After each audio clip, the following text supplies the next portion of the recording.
contact case, K. Najib versus Union of India, Paramveer Singh Saini versus Baljind Singh, more. So while I was making this project, I learned about the act called POCSO Act, which means a sexual harassment of a minor. This act was brought in 2005. My scrapbook about my SS project on the some trending issues of the Supreme Court. I have in this scrapbook I have took the case of Jammu and Kashmir, which was pending for the last many years. It was solved recently by the BJP government.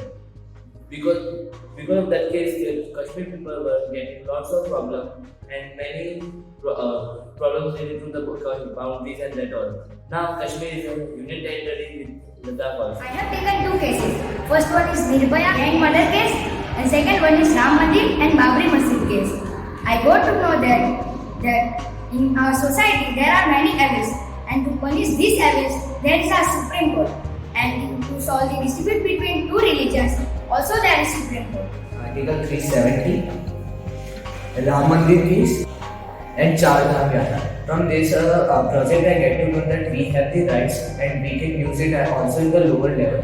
And it does not that we cannot get the justice from at the lower level. We can apply at the appeals court, Supreme Court for the justice.